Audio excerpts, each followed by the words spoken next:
Welcome to another episode of After the Call. I'm your host, Patrick. I'm followed by the big cheese, Veronica. We got Big Arms Josh over here. Well, hello. And we got Chad with Mental Joe Apparel. Quickly, we are going to give a shout out for dispatchers because it is telecommunication week. Yes. So we wanted to thank our sponsors who donated to the cause. So we have Jamie with McCrummen's Bakery. We have Alma Ramirez with the City of Tempe. We have Frank and Nicole, as well as McKenna and Richard from the TRT spot. Anybody else I'm missing? That's it. And thank you, dispatchers. Apparently I forgot to do that before. All right. So we actually got connected through Erica Van Paris from Guided Journey. Yep. And it's weird because I've been following your apparel line for like forever because I always thought it was super cool, right? Because you have that mix of psilocybin and all this other stuff with like really retro cool other designs, right? Which I thought was awesome. And then when she like told me who you were, I was like, fuck, I know that guy. Like, or I knew, your apparel. So that's super cool. Well, you guys just had Mark Herman on too, didn't you, recently? Mm-hmm. Yeah, and Mark and I are really close friends. In fact, ended up getting Mark the job at the ketamine clinic that he works at now. Oh, nice. So, yeah, I mean, 7 different connections with one kind of a deal, So cool, man. Yeah. All right, so give us a little background of you. I know you're obviously in the Army. Yeah. Also, I always tell people, try to give them the 10,000-foot version of how I got where we're at today. I was a Billings, Montana kid. Grew up in Montana. Single household. I was a middle child, older brother, younger sister. Didn't really do the whole school thing real well. Right. It was more of a party and what can I do? Played sports for a while and kind of hit that junior year where I was like, well, fuck, what am I going to do in life? I didn't know what I was going to do. I didn't have the grades to go to college. It wasn't something I was going to do. So I went and signed up for the military and, cap and gown weren't even on ground yet. And I'm already in boot camp, so went through boot camp, did really well there. Got offered an airborne slot while I was in boot camp. So went to airborne school right after that.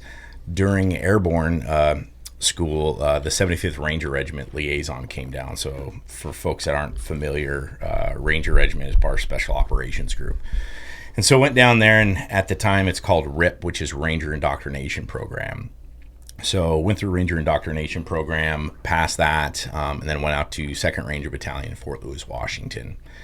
Was doing really well there, almost to the point where I was getting ready to transition into sniper section. So things were kind of lining up, as a young Ranger in Ranger Battalion and cutting my teeth in special operations.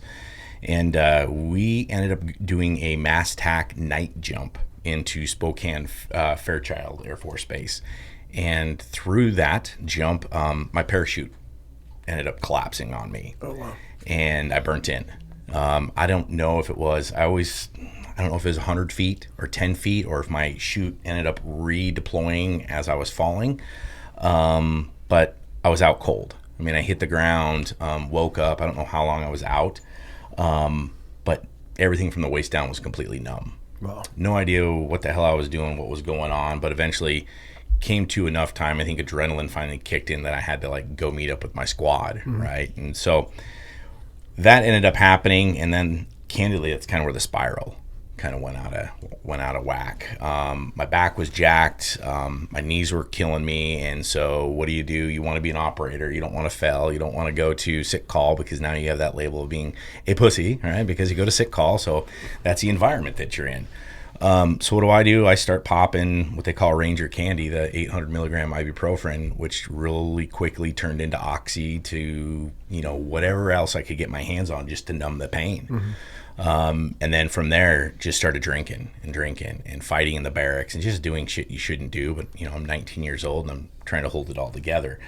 Went to the PX, which is kind of a big Walmart, and went in there because we had pagers back in the day. There was no cell phones. And I went and I stole phone cards. And what my thought process behind that was, I needed to call my mom. I was spending money on pain pills and getting anything I could just to numb the pain and continue to be an operator. And ended up getting caught stealing those phone cards. And that was my demise. And so they took me back to Ranger Battalion. And I got made into a huge example on that Monday morning. His First Sergeant Grippy was the first sergeant, and he brought me out in front of the whole company and said, "Hey, you want to tell your brothers what you did this weekend?" And I just got assassinated in front of probably 150 guys or so. And from there, it was blood in the water. And so from there, I just took hazing. Dudes just fucked with me constantly, you know. And I didn't boo-hoo about it. It was kind of like, I screwed up. Like, I deserve the pain. Like, bring it. You know, you're not going to break me. Like, it is what it is. So candidly, I hid from that from years and years and years. For 20 plus years, I hid from that. I was just embarrassed about it. You know, I didn't have much to go home to, you know, so I thought my shtick was, you know, I was going to be in special operations. I'd climb the ladder. That's kind of what I had in my mind, what I wanted to do. But, you know, you did these things at 19 and just turned into embarrassment. All the way up until 6 years ago, next month, May. I was standing in the hallway and me and my wife got in a huge fight. And I walked in, I grabbed the gun out of the safe and I put the gun to my head and tensioned on the trigger. And I was just waiting. I think if she would have exhaled wrong or said something, it would have been game over. But it was a weird pause, right? It was this really weird, almost like, I'd almost say like an outer body experience type of a deal, where things paused and all of a sudden I heard, "Ma'am, are you still there?" And I was like, "What in the fuck?" And I look over and she's got her phone down on the side and it was dispatch. And thank you, dispatchers. Yeah, there you go. Yeah, thank you, dispatchers. So that was kind of like the back into the body moment, I guess you would say.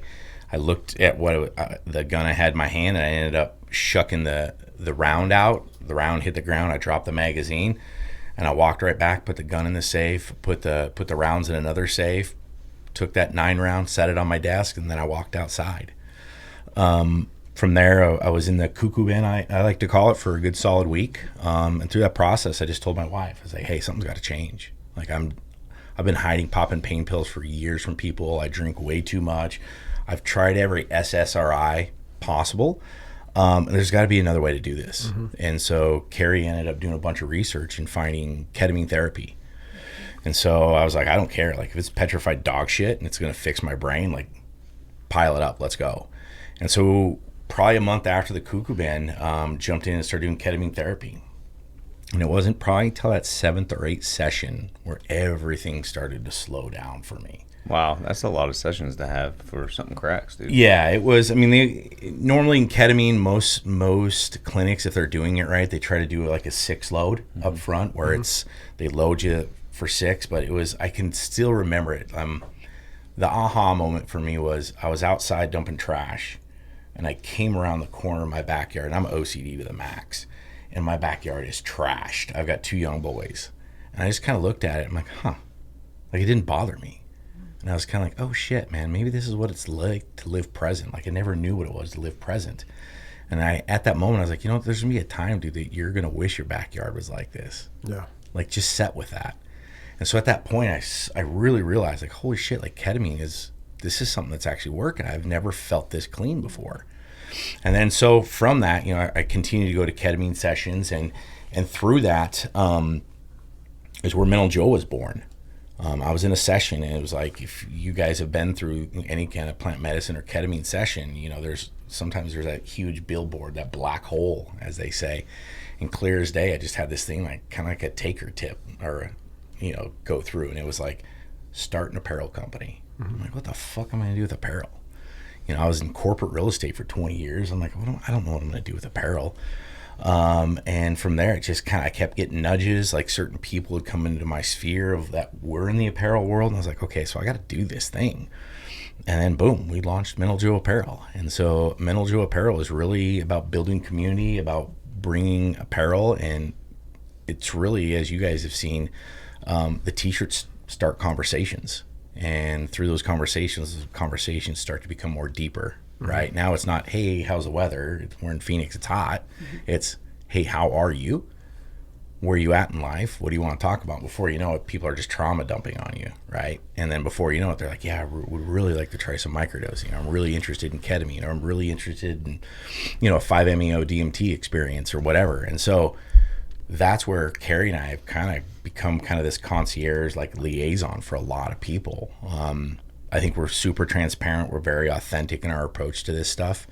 And so people reach out to us. Last week we had over 15 people just reach out to me and Carrie about couples wanting to try MDMA, and 7 of those or half of those people were men reaching out saying, hey dude, like I know I'm disconnected from my wife, like we got to find a ground, like how do we get to this stuff?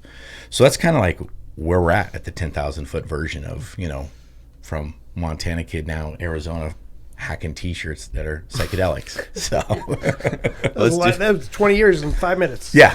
Patrick and I talk about psychedelics all the time because we're psycho nuts. Like, I love it. Yeah.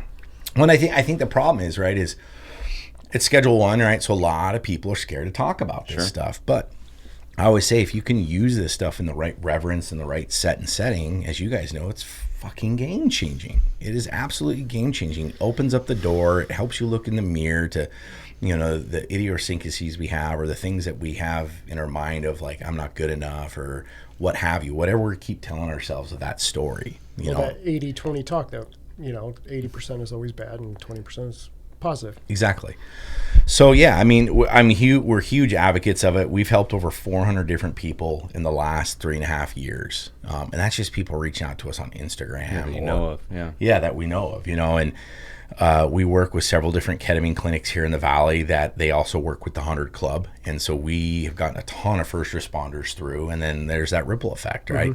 One guy sees, hey, this dude's walking a little differently in the ladders, you know, this dude's different in the firehouse, this dude's different over here, and it's like they start to notice that, and before you know it, now they're talking at the firehouse is going, hey dude, you were quite a dick 2 months ago, or in fact the last 10 years. That story. Yeah. So sure. Same thing, like you're And wired. Mark had the same story too. You're just wired tight, right? I mean, you guys go into these houses and these people in their worst absolute moments, and you've got to try to deal with that, and you got to compartmentalize the feelings and the attitudes that come with that, and then you got to go home and try to be a dad, you know. And it's like you just saw a kid cut in half by a car. Right. It's like, how do you deal with that? Right. Yeah. And so, as you guys know, like I said, that's why we are such big advocates of the plant medicine. And so for that, we just made a switch recently where we kind of made a real clean line in the sand. So we got Mental Joe Apparel, which is our apparel line. It brings, you know, builds community and whatnot. And then we have our Be the Bridge Foundation. And so what we do with that is part of the proceeds from our t-shirts go to the Be the Bridge Foundation. And then through there, what we do with that is we will take those funds. And so individuals that, you know, want to go to an ayahuasca retreat or a ketamine and they can't afford it, Be the Bridge is going to be that gap. Nice. So we're going to be able to use apparel to build awareness and community, but profit for a purpose to help people out get through these. Because as you guys know, there's a barrier to entry to this stuff, and a lot of people don't have that $3-4 just sitting there to go get these things. But if you could risk the biscuit and do the thing, like, it's life-saving. You just got to change that mentality of like, okay, I'm not going to do the Starbucks every single day for a month, and I'll save that money to go. And that's what I was going to say, is that I get there is that financial burden. Yep. But is that financial burden worth saving your life, changing your family, you know, changing the outcome of the negative to the positive? Yep. You know, if you can make those simple changes, I get I have a fucking Dutch Brothers drinker here. Yes. But, you know, if I was like, is it this or being happy? That's just it. Yeah, I mean, it's coming to terms with what am I worth sacrificing to actually get my mental health back and be a better human being. And I tell people, the people that reach out to me, well, it's like $3,000. Okay, cool. Well, how many more years are you going to live? Mm-hmm. You know, take that $3,000, divide that up. Okay, so you're paying a penny to go get this reset, dude. So go figure it the fuck out.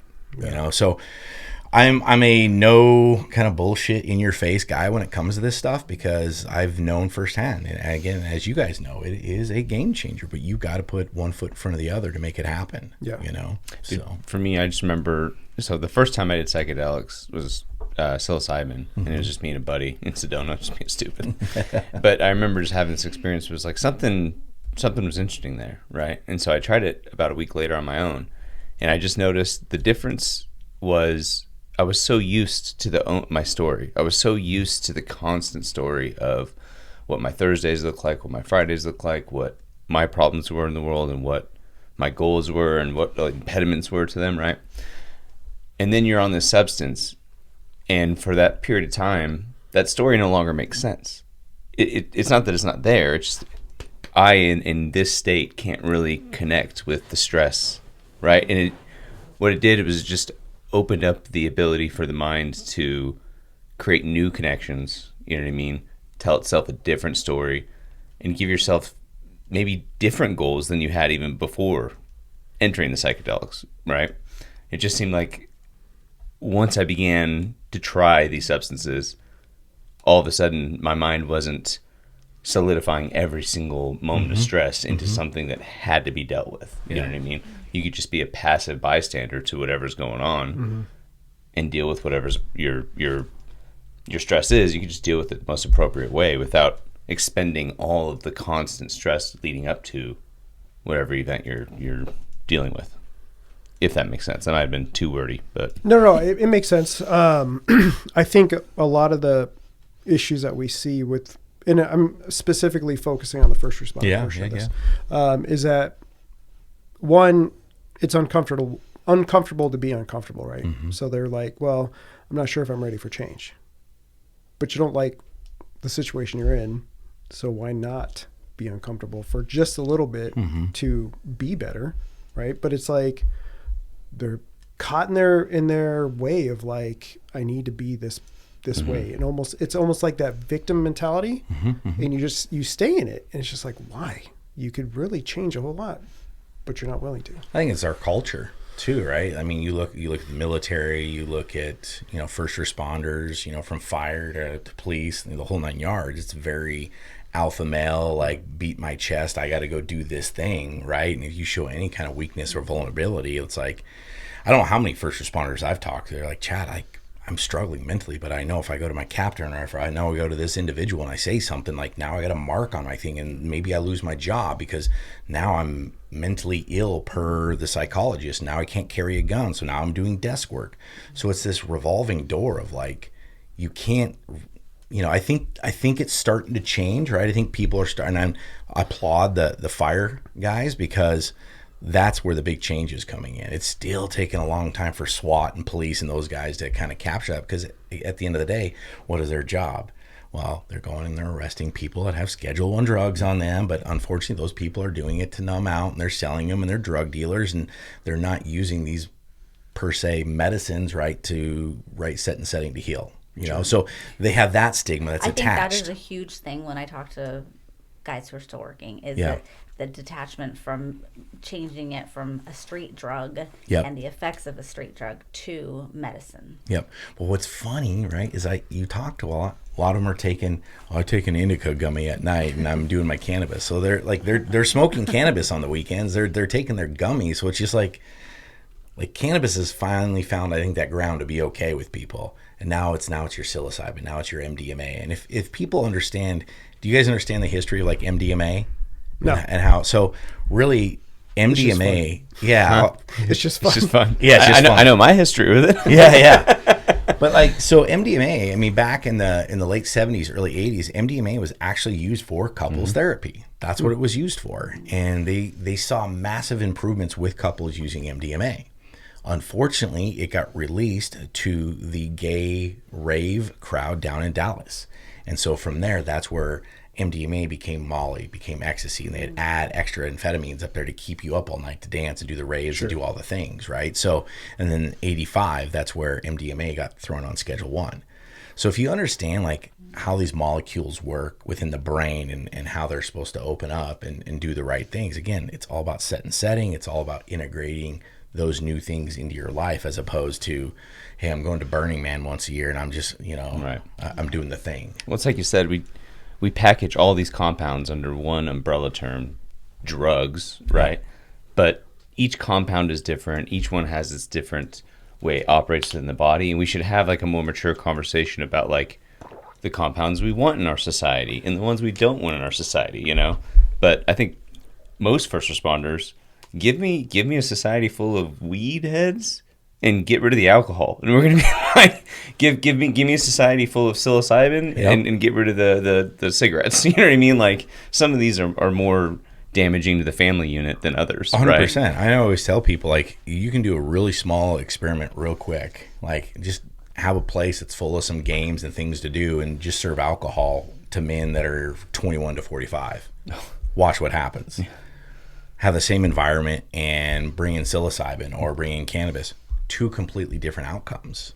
I mean, how do you not? Yeah. So, I mean, alcohol is one of the worst things out there. Yet it's sold at every stadium, every corner, the whole 9 yards. But it, like you said, it's a detriment to family. It's a detriment to people. I mean, yeah, I wish alcohol. Far more addictive. I mean, far more. Show me someone addicted to mushrooms. Show me someone addicted to LSD or whatever. Not going to happen. It's not going to happen. It's not going to happen. You can eat mushrooms all day long, and you're going to be on the moon, but it's not going to kill you, and it's not going to ruin your family. You know. So, but yeah. So with Mental Joe, that's really what we were about. We're really about advocating for these things, and doing what we can at like the state level for legislation and stuff, and going to Capitol Hill out there in the federal, good old Washington D.C.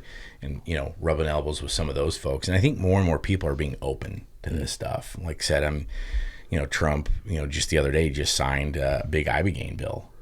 So I don't know what that all looks like, but the fact that it's sitting at the White House, whether you're a Trump fan or I don't give a shit. The fact is these things are starting to move forward because people, if you just look at the science, right? You just look at the science behind psilocybin, DMT, all this stuff, and you look at the neuroplasticity windows with those different medicines. It's like, oh shit, okay. Why are we not using these more?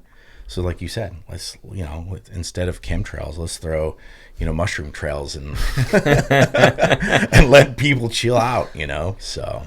Society would be a lot happier. Yeah. So my question is, because are you a cannabis fan? Big cannabis fan. I'm not. Yeah, I love it. And the reason I say I'm not is because in the first responder world, we're already paranoid as fuck, right? Yeah. Everything is a danger to us. Yep. And I get the same thing for veterans, right? But there's a difference when you live in the community that you fucking have to deal with ninjas all the time and stuff like that, right? Yeah. So the danger is constantly there. So now you throw in cannabis into it, and now you're fucking paranoid on top of your paranoia. Like, I'm not a fan of that for first responders. And I would even agree with that, but I mean, just as a compound danger, right? That's the only reason I was bringing it up, was because nicotine and alcohol, those don't belong. You know what I mean? No. Those are just endlessly the reason why I'm being woken up at 2 a.m, because somebody's gotten too drunk, and now all of a sudden the family's broken and the dad's going to prison. Because then you throw in a 2,000-pound vehicle into the mix, and it's changing not only that individual's life, but God knows what else, Yeah, absolutely. So, yeah. Yeah, I think cannabis, I think you got to find the right strain. I think from an indica to a hybrid to a sativa, I like to go to the gym and I'll give them a shout out, but M-Fused has a really good product, and they have a product out there called THCV, and it's like a freaking pre-workout. I will get baked in my truck and then I will walk into the gym and I have a heart rate monitor on, so I kind of understand where I'm at, and I am in that 75 to 80 percentile of my max effective range on cannabis, and I have some of the best workouts. And then if I go in just easy peasy sober day, I'll be lucky to hit that 70 mark. So it's really interesting. And then you look at cannabis and what it does to the nitrous oxide and everything else, and it's like, oh, because that makes sense. But I'm a huge proponent of it. I used to drink like a fish. I mean, and I'm talking, I could put it down. I'm a Montana kid, so it was drinking and bar fighting for me. That's all I did. Now, I couldn't tell you the last time I had a glass of whiskey or a beer. Just the smell of it. I tried cracking open a Coors Light by the pool probably about 2 weeks ago, had a sip of it, and I was like, yeah, I just drained it. Through psychedelics, through probably cannabis use, it doesn't entertain me. I'll go to big events and there's free whiskey and everything. I don't touch it. Don't touch it. And it's something I grew up poor, so I'm like, oh, if it's free, give me 3. Let's go. So yeah, I would be the guy that'd be bellied up at the bar to get me my free 3 whiskeys, to start the night. But now we go and I'm the guy with the bottled water and talking to people and vomiting psychedelics as much as anybody will want to listen about it. I think it's great. I haven't had a drop of alcohol since I renewed my vows 2 years ago. Nice, congrats on that. And it's not because I had a drinking problem. I just didn't want it anymore. Yeah, and I can feel a difference now, big time. I see a lot of people that are like, oh, I'm gonna have drinks on the weekend and just unwind. I'm like, do it without the alcohol. Yeah, exactly. Hey, you'll feel a ton better. Do a little microdose. Take about 30 micrograms of LSD. You'd be great. I trust me. So yeah, it's I mean, that's our shtick. That's the brand. That's what we're trying to do. And we're growing, and we're just getting ready to do paid ads. We redid our site. We're rebuilding our site for Be the Bridge. So there's just a lot of things going on. But at the end of the day, if we have more voices behind this, and I always tell people, if you can lead with the science behind psychedelics, like, then you cut off half the conversations and arguments. Because a lot of people just don't know these things. They just say, oh, it's a Schedule 1. Mm-hmm. It's a no, I can't do it. The government said so. Yeah. Well, okay. Well, did you dig into the history of these things? Did you dig into what they do to the brain and how they recenter you? And so, are you involved with the research that's happening in Scottsdale, the SRI, the Scottsdale research? Oh yeah, I know Sue Sisley very well. Yeah, so Sue, I'm going to be there. Are you really? Yeah. Oh, which one are you going to do? The law enforcement one. Okay. Yeah, I know she's got a bunch going on. They just did, was it a week and a half ago or 2 weeks ago? They just did the firefighters. And what people don't realize, I don't think people understand how cool this study is, because they're actually doing it with mushrooms. Mm-hmm. It's not synthetic. It's the only study in the world ever done with human beings and actual mushrooms. Yeah, supposedly you're supposed to do a tour of the facility and see where they're growing it, the whole 9 yards. Yeah, the whole 9 yards. And so the FDA they're growing it. They produce that medicine. They hand it over to Sue, and then they're doing all these different cohorts that you're aware of, firefighters. And so I think she's doing an Ibogaine one, an LSD one, MDMA, psilocybin, and there might be one more. I think she's got 5 total studies that's going on. That's huge. That's incredible. Yep. And so it's funny because she reached out to us and she's like, hey, Chad, I know you got a network. We blast this out. And so literally within 48 hours, we blasted it out on our social media. I had 50 different individuals reach out and then sent them all to Sue. And Sue was like, dude, you literally helped fill our studies. I was like, perfect. That's what we're here for. Yeah, because they're doing the veteran one next. I think it's next, like in the next 2 weeks. I think so. Yep. I think they're waiting on the FDA because there were some different going on with the medicines in the background and the growing and making sure it was all done the right way. Like some of the stuff I've even talked with Mark and some other individuals there that are holding space. They're like, dude, like it's so strenuous, like how they're doing everything and who's allowed to come in, who's not allowed to come in. Like, I asked Sue if like, hey, could we come tour the facility? And she's like, candidly, no. She's like, the FDA wants no one in here. Like if you're not a space holder or you're not someone taking the medicine, they don't want you near us. It's like, okay. Which I think agree. That's good. That's good. Yeah. Because it doesn't tamper with anything. It doesn't change what the results are, or they can't sit there and say, oh well, we had the public come in here and exactly do something funky. And there'll be a time and day. I mean, we talk to Sue probably once a month at least. She's busy. She's all over the place. She's got stuff going on. I mean, if she's not doing the research up there, she's funny. She's got a doc like yours. Does she? Well, because it was right after Mark was here. He got me in contact with her. Okay. She calls me from a fucking basketball game. Like I can hear the Suns in the background. She's like, hey, do you want to? Yeah. I'm like, fuck yeah, let's do this. Yeah, she's a hoot. Yeah, she's 100 miles an hour. Like I said, if she's not doing research, she's in some other state on a panel talking about this stuff. And her background, same. She was, I think, if I'm correct, she was just a psychologist. She didn't really know much about any of these medicines. And when people started like coming to her and she sat with these medicines, she's like, oh shit, like I need to do more about this. And so that's where Sue became a very big advocate for this stuff, because she was all traditional prior to this. Mm-hmm. So she understands the traditional side. Now she gets the non-traditional. So now she's doing the research on top of it. So, well, the benefits, you could do a lot more with the plant-based medicine than you can like 3 years worth of talk therapy. Oh, 100%. And there's a place for it, right? There is. Because you do have to have the right mindset to do plant-based medicine. Yep. And I get it's going to do what it's going to do no matter what. No matter what. But if you have the open mindset for it, you're going to benefit from it way more. Yeah. But you can say that about therapy too. Well, that's the thing is you could say I'm going to be 100% open to whatever the conversation is. Subconsciously, you're still fucking. You're checked out. Mm-hmm. You're still going to hold something from the actual conversation. You throw ketamine or whatever, different story. Yeah, there's no resisting dropper, and that. all of a sudden, you're like, Yeah, and that's what I've said about like Sam for 20 plus years. I did all the SSRIs from a Paxil to an Effexor to whatever, right? Mm-hmm. And I did the talk therapy, and I could sit there and I'd look at the therapist I was like, I get what you're saying, But I'd walk out of that room and I couldn't draw a conclusion, right? Mm-hmm. Like I knew I had to put XYZ in front of my life to be on the road, but I was like, my mind through TBI stuff and everything, it was like, I could never draw a conclusion for it. But now you introduce psychedelics. Now I'm like, oh, that thing I did in talk therapy. Oh, I get how to use that tool now. Yeah. Mm-hmm. So that's where it's like, talk therapy is great, but if your brain's all jacked up and your hormones are all jacked up, good luck putting that shit in play.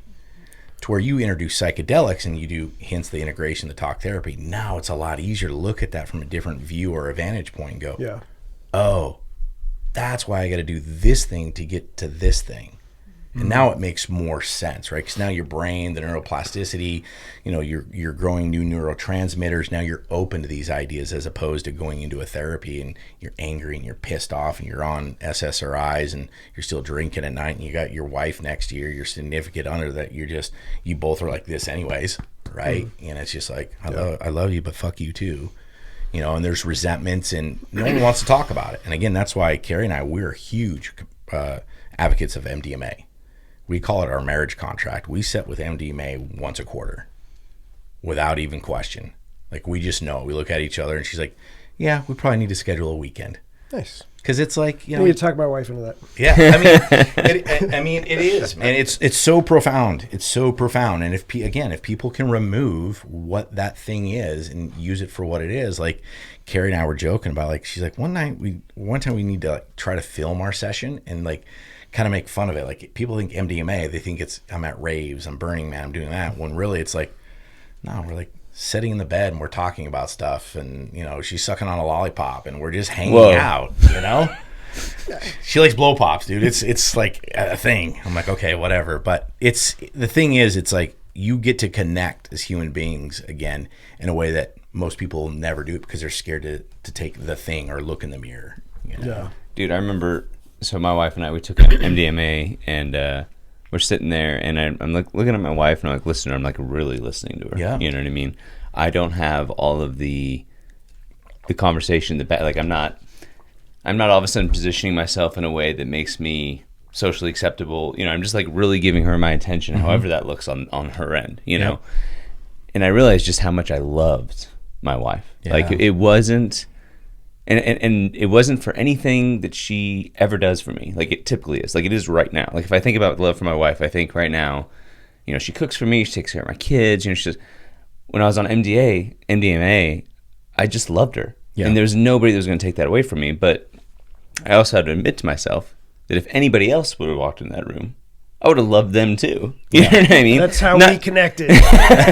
Not in the same way, right? But like the social barriers between what's an appropriate emotion to have for one person over another just seem to dissipate ever so subtly. You know what I mean? Yeah. And it just seemed like there's an abundance of positive affection for the other, whatever that meant. Well, that's why you go to a rave, dude. Everybody's hugging. Everybody just loves each other. Yeah. Right? It doesn't matter what color, race, creed, whatever. Like, we're cool. Yeah. You know? It erases the ego, right? And it also brings down the boundaries to accept feedback in a way that you're not defensive. There's nothing to defend, right? There's nothing to defend. Exactly. And that's why, like I said, it's part of our marriage contract because we know we got 2 little boys. We're 100 miles an hour. We're all over the place, right? Like just like every other American couple out there. You're 100 miles an hour. You're trying to get the thing done. Before you know it, you do grow apart a little bit. And so that's why we say, hey, it's part of our marriage contract because we know it brings us back to center. And then through that, we can have those hard conversations of like, hey, you do this thing, can we like stop doing this because it really drives me nuts? Like, okay, that's fair, I understand it. And it's not an immediate like, oh, you think I'm a bad person or I'm a bad mom or I'm a bad dad because you're bringing this up. It's not like, okay, that's fair, I see where you're coming from. So exactly what you said, the barriers are gone and you love, like same, I just love on my wife. I just look at her, it's like, I love you too. I love that little 7-year-old girl that got hurt.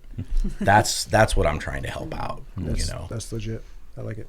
So how do you come over or help people come over that mindset of like the drug idea?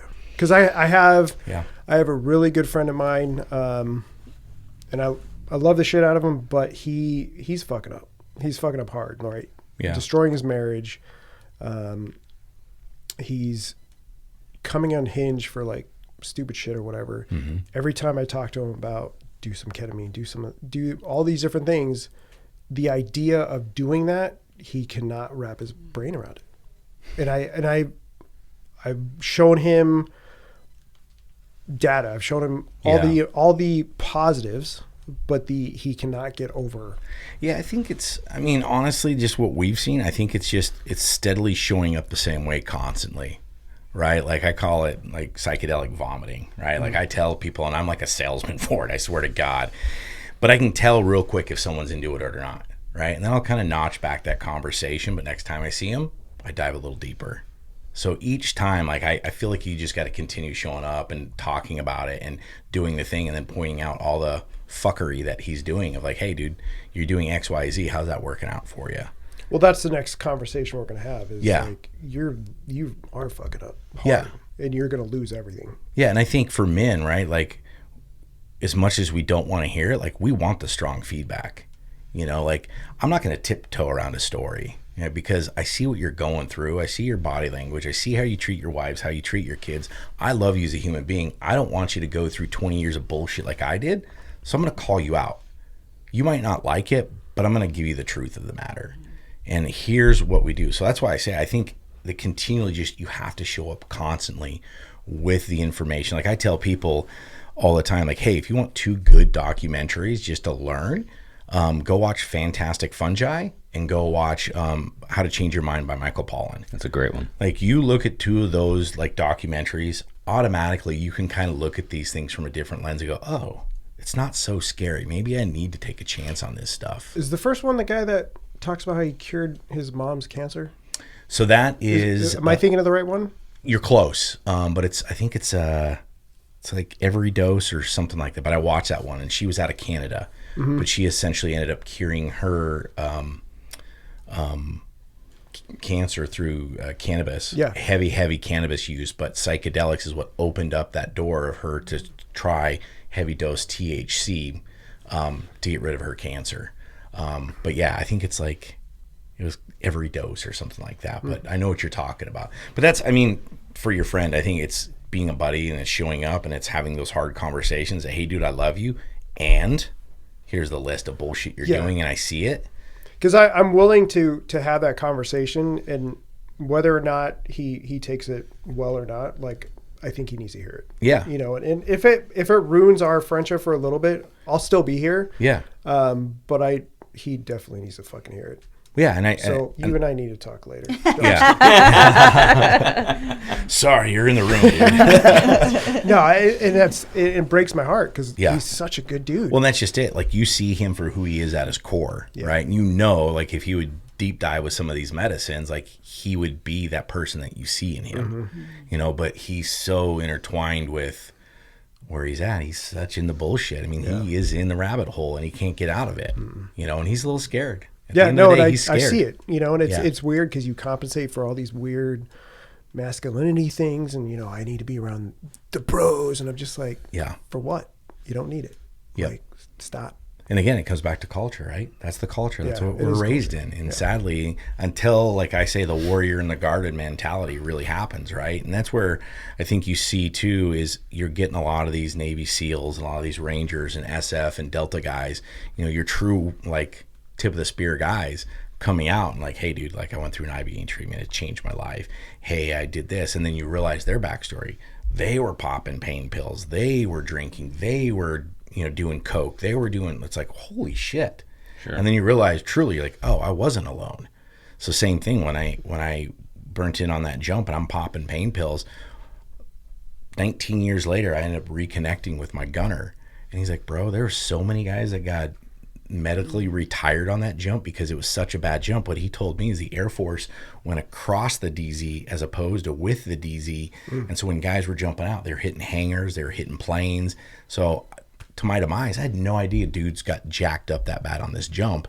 And here I am thinking I'm the only one that burnt into the tarmac. You know, so it's just like no one's alone on this stuff. No, nobody's alone. But no one, again, right? The culture's there to shut up, put your head down, and keep grinding.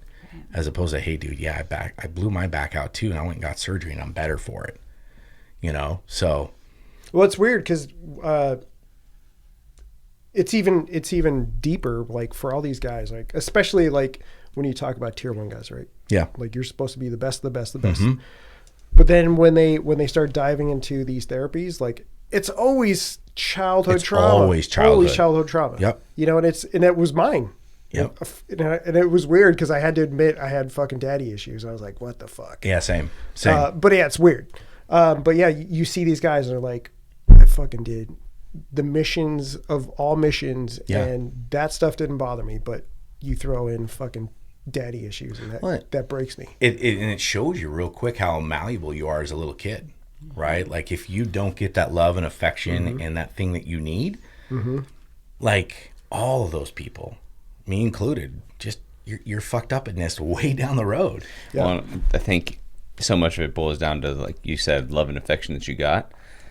But I think the bigger problem when I talk to young men is they got the wrong kind of love and affection from their dad. You know what I mean? Like me, my self-worth from my dad was how hard I could work for him with his startup, with his carpet cleaning business, and how many girls I could get. Like that's what made my dad the most proud. That was it. You know what I mean? And so like that was all that was imprinted on me as I was growing up. You know, I had to come to terms with that's not really a good modality for living a happy life, is working my ass off and then just trying to get the next broad. You know what I mean? Yeah. Like, but that was the way my dad.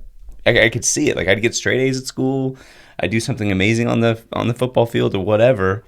But nothing would light my dad up more than hearing that I bagged another girl. You know, that was like, to him, you could just see him light up. He was just so proud of me, you know. Well, and then you take that and you zoom out, right? And then you go, well, how was he raised? Yeah. And then you look at that and you're like, well, he only knew how to raise me via what he learned. And this is why I love him no matter what, because he didn't have a father. I mean, impoverished childhood for him, you know what I mean? So he did a fairly good job. But yeah, same. I mean, my dad was an abusive alcoholic. I grew up in my mom raised 3 kids on her own. So you can imagine mama brain, she's peened out working 4 or 5 jobs. My dad's an alcoholic. I barely see him. If I'm around him, I'm probably going to get a swift kick in the ass, you know? So me having 2 young boys now I see it, man. I smother those dudes in love. It is. I'll say, "Hey, Colin." He goes, "Yes, I know. I'll come give you a hug and a kiss." How old are they? 7 and 8. 7 and 8. Yeah, oh man. Awesome. Yeah. So, like, it's cool because like what I've saw through these medicines is like I knew what I didn't get as a child, but I also don't blame my parents because I can zoom out and go, you know what? You guys didn't have all the tools you needed to probably be the parent that you. I don't have all the tools. Right. Exactly. Yeah. And so for me now, I just love all my boys and I meet them where they're at. Right. You know, like my oldest boy he's such a freaking good athlete. And so like this morning, you know, he woke me up at 6 and we went outside and played catch before the bus shows up. To my other little guy, he's all about dinosaurs and spaceships and shit. And I'm not saying like, I'm not going to push him into sports. Like if that's not his gig, that's not his gig, man. I'll meet you where you're at. Let's go play with dinosaurs. Yeah. You know, so I think it's understanding like, we have to meet our kids where they're at and stop pushing them into arenas that are uncomfortable. Like, oh, your little kid doesn't play baseball, you're a loser. No, we need to encourage what their drive is. Correct, right. Yeah. Correct. And that's what it, you know, again, that's what this stuff has taught me. Meet them where they're at. I just got to hold space. It's not my journey, it's their journey. I just got to coach them. I just got to hold that space for them and let them do their thing. Yeah, I like that. And it's not about blaming parents either. I mean, you said, right? Because my counselor, I tried to confront my dad, and he thought it was about blame. Yeah, and it was more of my childhood or my inner me being able to voice what I needed to voice, and that's all I needed, right? But yeah, everybody thinks it's about fucking blame. It has nothing to do with blame. Like parents do the best that they can with the cards they're dealt. Yep. And it may be fucked up and it may be great and whatever, but you just got to do what you got to do. Yeah, I mean, I had a very hard conversation with my dad. And he handled it really well. I was surprised at how well he handled it. But he didn't own any of the abuse and everything like that. And then I went into that conversation with the same thing. Like, I don't need approval from you. I just need to voice this so you know it's there. Whether you set with it or not, that's on you. I mean, same thing. I had the conversation with my mom. She got defensive. I'm like, you're not hearing me. Like, I'm not blaming you, but I'm telling you what happened. How it made me who I was to this day. And I want to erase some of that because I didn't always show up right. I would always blow off my handle or I'd be quick to act to something. Hey, I own all that. So can we leave the swords and the shields at the front door? And can you guys just come in and like not be so chippy about stuff? Like, because if you're not chippy, I'm not chippy. But when you come swinging, you know, the big sword at me, I immediately got to punch out of a corner. Well, it's just how I was raised. Yeah, for sure. You know, so it's having those conversations. And again, I think that's what psychedelics does. It helps you look at things from a different mirror and a different perspective to have those hard conversations that none of us really want to have. They're uncomfortable. But if you can be in that set and setting and remove feelings from them and say, okay, I just got to have this talk to move things forward, it's a game changer. And whether they meet you there or not, that's on them. That's not on you. No, that's true. You know? Yep. Because you just need the space to be able to do it. That's it. And if they don't give it to you, you still at least made your own effort. That's it. And that's all you need. Yep. And it's weird because all the fucking counseling and all the bullshit I went through, like that simple answer would have been so much easier to accept, you know, versus like, oh, well, let's do this and do that. And it's just like, fuck, man, I just need 5 minutes. Mm-hmm. But that's my soapbox. Fair enough. Cool, man. So with how long has Under the Bridge been, or the... So Mental Joe, I mean, we've been at this, I guess you'd say 4 years. No, the bridge part. So how long have you been doing that? Yeah, so we just redid that with the IRS and refiled paperwork and everything, because same thing, we had Mental Joe and then Mental Joe Foundation. So people are always kind of wondering, like, I don't understand, like, what are you, apparel, are you a foundation? And so through psychedelics, Carrie came up with, well, hey, we're kind of like a bridge for a lot of people. Like, people come to us because they trust us. She's like, why don't we have, like, we're the bridge or something? And so we just started kind of Googling, and she's like, I got it. We're Be the Bridge Foundation. You know, and I looked it up, and I was like, hey, the URL's there. Done. Bought it. And so just recently, like, we just transitioned. I mean, it's still there, but now it's true Be the Bridge Foundation, powered by Mental Joe apparel. Yeah. So it's there. I mean, we're very, I mean, it's Carrie and I that are driving most of the bus. You know, we're trying to get our board built and, you know, all that kind of stuff. But it's been real organic grassroots growing this brand. Again, people know us via, you know, different connections, or people wearing a shirt and seeing us out and going, oh, hey, that's that Mental Joe dude, right? I'm like, yeah. So it's kind of fun. Like, we've gone over to conferences too over in Vegas, and this guy comes off the elevator, and he's wearing our Warrior in the Garden shirt. As I'm getting ready to come in the elevator, he walks off. I'm like, hey, dude, great shirt. He's like, yeah, this dude's got some cool shit, man. I'm like, great, yeah. I'm the dude. I'm like, yeah, he does. And Carrie's like, you need to talk. I'm like, no, I just want to be the guy behind the scenes. Like, let the message speak for itself. Let people buy the apparel. I don't need the bullshit. But it's kind of cool. Like, we'll go to different conferences, and people are wearing the stuff, and I'll just kind of sit back and go, created that in the old garage, and people are rocking this out in public. So that's awesome. It's fun. It's fun to see. But yeah, I mean, Be the Bridge. I mean, like I said, we've been at this for 4 years. But the cleaner line in the sand recently is Be the Bridge is our foundational piece for the 501c3. Cool. Nice. How do people get in contact with you on that portion if they need the assistance for like a scholarship or? Yeah, I mean, so same. We're kind of building that out, because same thing. Like, I get burnt out. Like, I've got guys and gals that'll text me. I get Instagram messages, LinkedIn. I mean, every platform I'm like constantly checking and be like, hey, man, if you want time with me, I need you to like schedule a call. So I've gotten really good at drawing boundaries there and saying, hey, I'll have a conversation with you, but I need you to book a call because I'm drowning. Like I said, in this last week and a half, we had 15 individuals just reach out to us because they wanted to understand MDMA therapy. So I'm like, okay, we can do the thing, but I need you to book some time. Yeah. Like, I'm literally driven by my calendar, because otherwise, when we first started this, I was giving people so much of my time. It wasn't good for my mental health. I was meeting people, you know, out in Gilbert. I was meeting people in Scottsdale for coffees, and we'd sit and I talked to them for 2 or 3 hours, and essentially on the soapbox about psychedelics and how it'll change your life, and you've got to put the bottle away and stop popping pills, and you know the thing. Yeah. So yeah, it's the brand's great, but it's wearing us out on the backside. So that's where it's like we have to build these boundaries to have people, you know, give us a call that way. But yeah, absolutely. Mental Joe Apparel. We're on Instagram, but until we have that structure built out, I just tell people, hit me, you know, give me a DM, or if you got my cell, give me a text, and I'll give you the time. But yeah, I mean, we want to get to a point where we build it out where people like Mark, right? Mark's a, you know, psychedelic integration coach. You know, he's a space holder, where it's kind of behind a paywall. Essentially, people come to our site, you know, they do a little paywall for a consultation, and then behind that paywall is people like Mark and others with a little paragraph of what do they do, what's their background. And so you've got 10, 20 people on our website where it's like, oh, I really like this guy, I'm going to book a call with this guy. Pick and choose. Yeah. Because it's gotten to a point where it's just too hard for Carrie and I to try to handle all those conversations. We'd rather pass those off to people that want to be the therapist, that want to be the space holder, and get those people directly to it. So. And people do need to respect your time too. I mean, it's very draining when you get multiple calls, and you want to help as many people as you can. Yep. But it is fucking draining. And there's just so many people to help and so few resources. You know, I mean, there's more and more, right? Yeah. After watch what you're up to.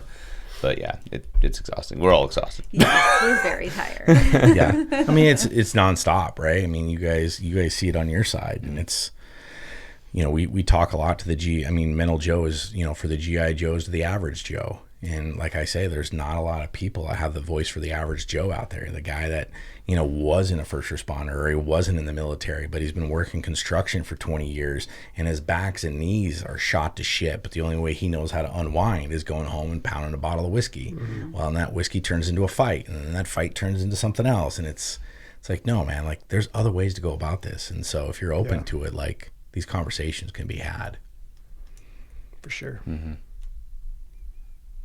All right, so I got a ranger question, because you're our first ranger. Okay. All right, so I obviously know the difference between a scroll and a tab. Yep. So, do you guys, for when you guys have a scroll, and you just have a tab dude just talking about how he's a ranger? Oh, it's a fucking no-no. Is that? Yeah. I hear, dude. I had a guy on the fucking apartment with me, walked around all the time. I'm fucking ranger. I'm like, he just went to ranger school. We went, yeah. Yeah, it's. I mean, he was 10th Mountain. Okay. Right. Yeah. But he's fucking just pulling that shit all the time. I'm like, dude, that does not sound right to me. No. And I wasn't in the Army. I was a Marine, so it was a little different for me. But I fucking hear it all the time. I'm like, that doesn't seem right. No, it's. I mean, when you're in Ranger Regiment, it's the life of a Ranger. Right. I mean, you're Ranger school literally every single goddamn day. Because you're earning your keep every day. Correct. And so we say there's what was it? Tab, or it's scroll wearers and tab bearers. Okay. So it's like, that's a school. That's cool. Like almost every guy at regiment goes to Ranger school, and that's what keeps you in regiment, because if you don't get your tab, you can't really stay in regiment. And so then that's where you walk the ladder from, you know, Ranger Battalion, SF, Delta, and so forth. But you talk to guys that wear the scroll and the beret, and they'll be like, yeah, dude, you went to a school, you're not a ranger. This is just a leadership course. It's just a leadership course. I mean, it's one of the toughest courses out there. For yeah, sure. and I'm not saying they didn't. But I know what you're saying. That road, whatever. But I always thought it was funny, because I was like, this guy just seems like he's talking the shit all the time. Yeah, I mean, I get people all the time that'll be like, yeah, I'm a ranger. I'm like, oh, did you go to school, or are you in a regiment? And they're like, I went to the school. I'm like, oh, okay. And I just leave it alone. I walk away. So same thing. I mean, I was at regiment for like a year.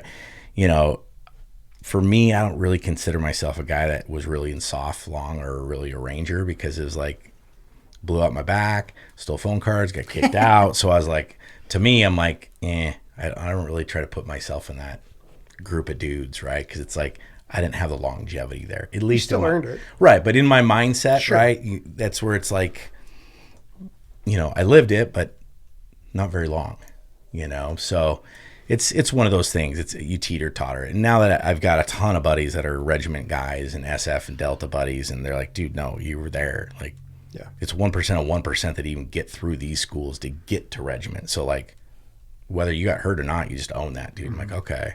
So I'm slowly settling into that story, you know? So I can dig it. Well, I appreciate you answering that, because I've always wondered, and I was like, I don't talk to enough Rangers. I'm a scroll wearer, not a tab bearer. Yeah. So we'd love to put you on our website. Absolutely. So that way, at least people that have questions or whatever, you know, they can schedule time with you. But just the idea of being able to know that there's ways to bridge, obviously, into getting into therapy and all that other stuff. Yeah. Cool. Yeah, and we really are a resource. I mean, same like as we build out Be the Bridge Foundation, love to have you guys on our website too, because we're all about how many resources can we have to where if people come on our site, it's literally right there. You know, everyone's got the 911 and the suicide hotlines and all that. Okay, cool. But if someone's really looking for, hey, how can I help myself with XYZ? Hopefully we have that covered. Or if you're a first responder, you want to reach out to other first responders, boom, hey, you got your guys' foundation there. They can call you, hey, what do we do with XY? So, I mean, we have the crisis hotline and stuff like that, but that's not our bread and butter. We want to do long-term, try to get you the sustainable stuff. 100%. Not just the, I'm in crisis right this second. Yeah, the acute problem. Yeah. Because, there's plenty of organizations that'll do that.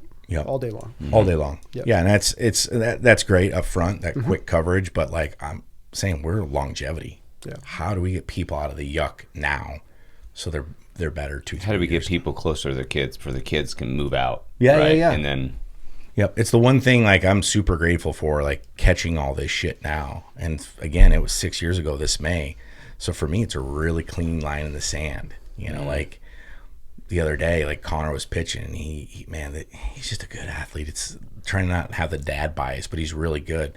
And I just had that moment watching him, and I'm like, there's no way this kid is pitching. There's no way this kid is doing what he's doing now if I'm not around. Because now he's at 9 years old still carrying the burden of, why is my dad not here? Why did my dad take his life? So I can really see those different dynamics now. That's awesome. So it's like I'm super present. So like I tell people, you want my time, like you need to book, we'll do it, but my boys, my wife, they come first. It's like that Christmas movie where that guy was gonna like jump off the bridge. What movie is that? What? What's that Christmas movie where the guy's gonna jump off the bridge, but then has the aha moment? The aha moment. What would the world be, his community be without him being alive? Miracle on 34th Street? That's the one. Yeah. Like had a miracle. He's like watching his kids pitch, like having a miracle on 34th Street moment where. Yeah, and it's weird because I'll have those moments a lot. You know, I'll see Colin doing something, and I'm like, there's no way he has the mental capability right now if I'm not around. I know that. Yeah. So it's like I can see those dynamics, you know, real quick. And especially dads that aren't around that did take their lives, or a mom or whatever. And you see those kids and you're like, oh, you poor little shit, man. Like you're holding a lot that you don't even know how to address. Mm-hmm. Dude, it's crazy when you talk about that. Like even babies carry so much burden. Well, it's and it's just instinctual. They just do it. Well, it's part of like there's studies out there now that they know like from that mom and the stress and the trauma that the mother carries, that actually is carried down through the DNA to the child. Mm-hmm. So if that is a messy situation, that child comes out and it already is attached to that trauma. Yeah, but I'm not even so like if you talk about young parents just had a baby, right? Their baby will instinctually start crying if the parents start fighting because now they're trying to draw the attention away from that. Like that's crazy to me. Yeah. You know? And then you have all these kids that are having to live with all this shit forever. Like, it's fucking wild. And then they become adults and then they have all the problems and they go, well, why do I have this problem? Why do you not think this way? Yeah. Then they got to forgive their parents. Yep. You got to go through the whole cycle. Well, that's the thing is like, I remember just how awful I was to my kids, you know, and I'm now trying to make sure patch that up, fix it, do all the things I can. How's that working for you? Like, are they open to that? Like now that you've known, right? You've owned it. Yeah, I've owned it. So I have 2 biological kids and then 2 that I adopted, 1 who just recently passed. And the efforts that I'm making now, the biggest thing was I gave them the opportunity to tell me honestly where I didn't meet the requirements that they needed, which was a hard conversation, right? I bet. I'm like, you can say whatever you want to say and I will be there for you and give you space for your feelings. And that was a fucking hard conversation, right? Because who knows what they're going to say. And I just got to own it. And I can't give excuses. I can't sit there and try to figure out a way to not be the bad guy because I was the bad guy. Yeah. But you say what you want to say. And it was freeing. It really was. Good. It was scary, but freeing. Yeah. And I challenge anybody to fucking do that shit. 100%. I've already said to Carrie when the boys are older, like I know I'll be in that space. Say, hey, dude, like we're gonna sit and have a conversation. Like I've started like doing a little journal, like I almost call them like love letters to my boys. So like every something pops up, I take a quick notation on an app and it sets there, and then I will eventually turn it into like a full on kind of book that I hand them at like 18. You're say, like, here's the fucked up book. Well, just from a standpoint of like, hey, if you ever question of like, did dad really love me? Did dad do this? Like, here's all the things that I kept, and you have a bad day, go read some of these because it'll all be about, you know, hey, I remember this time I jumped on you. I apologize, but yet I know that could have left an imprint on you. But what did I not do? How did I not meet you as a dad? Yeah. You know, and just owning it and saying. That's where tragedy could be like a great teacher, though. Like when I was telling you I snapped my knee, right? And on my second knee injury, I was laid up for about 8 solid months before I could walk. I had to learn to re-walk again. But I remember having this moment. I was sitting in the chair, and I was thinking about my knee injury. And there was just so many things that were obviously going to have to change after my knee injury. I wasn't going to be able to be a firefighter anymore. I wasn't going to be able to work for my dad's carpet cleaning business anymore. I wasn't going to be able to do, squat the weight or just do all these things that I was used to doing. And that was eating me up inside, all the things I couldn't do. But then I had this realization that, my kids at the time were 10 and 8. Mm-hmm. And I was a pretty good dad. I was a first responder father, but I was a good dad involved. But it dawned on me that someday my kids are going to come to me with this, like, dad being laid up for a year is too big of an instant in their life for them not to have an interpretation of some kind, right? And at some point, they're going to come to me in their life with this story. And the story was going to go something like this. You were this dad before the knee injury, and then you were this dad after the knee injury. And all I wanted to do was make that after as best as it could possibly be. Yeah. There's nothing I could do about the before knee injury, you know what I mean? And so since that, it's just been kind of like, I just want them to come to me and say, you know what? That knee injury is the best thing that ever happened to us. It slowed you down quite a bit. Yeah, I just wanted them to. Yeah, because we have a reconnection program that we run through Toscano Farms. And the idea behind it is, obviously, as a first responder, you miss out on a ton of shit. Yep. Right? So we give the opportunity for a first responder, whether it's male or female, to a child. They go and they learn how to work together with these horses. Not just any child. Their child. Their child. Yeah. Not just any child. It can't just be a I gotta go to a Lego store and pick up a kid because I'm gonna go play with horses. So it's their kid. Yeah. And it's cool because they have to learn how to work together to get the horse to do what they want. Because the horse is gonna stop. Exactly. One person's gonna try to overtake it, and if they don't work together, it's not going to work right. No.